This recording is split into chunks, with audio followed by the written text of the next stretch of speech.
Ingay naman ang kabilang klase. Okay, you. Introduce yourself. Name? Niyanig ng content creator at dating PBB housemate na si Esnir ang social media matapos maglabas ng nakakatuwang video tungkol sa unang araw ng klase na pinamagatang First Day High.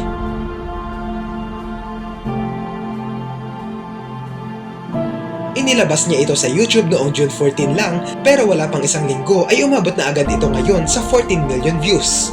Paano ba naman? Bukod sa ganda ng kwento, ay mas naging nakakatuwa ito dahil sa dami ng mga bigating artista na kasama sa nasabing high school series kabilang na ang Don Bell, si Empoy, si Enchong D, at ang unkabuagable star na si Vice Ganda. Pero bukod sa kanila, ang isa sa talagang pinag-usapan ngayon ay ang bagong mukha sa video ni Esnir na naging leading man niya rin sa seryeng ito. Walang iba kundi ang aktor na si Jason Salunga David. Pero sino nga ba siya? At bakit sa dinami-dami ng pwedeng maging leading man ay siya ang kinuha ni Esnir?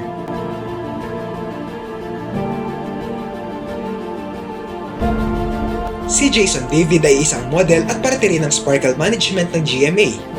Siya ang tinaguri ang Great Man of the Universe Philippines Ambassador for Youth Empowerment 2024. At bukod pa rito, naging parte rin siya ng bench show noong nakaraang taon.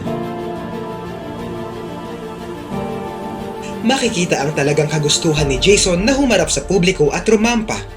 Pero sa video na ito nila ni Esnir ay naipakita niya naman ang husay niya sa pag-arte, dahilan para kiligin ang mga netizens sa tambalan nila. Ramdam ng mga tao ang lakas ng chemistry nila.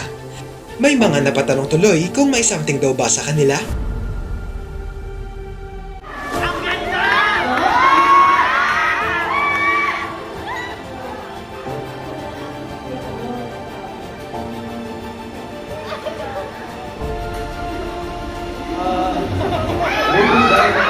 Wala pang sagot na nagpapatunay na may namamagitan sa kanila.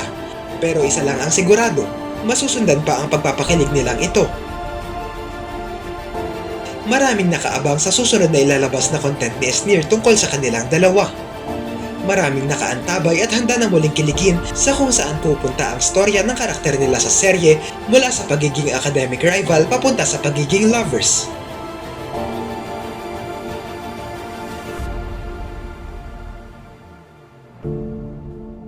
Ano ang masasabi nyo rito?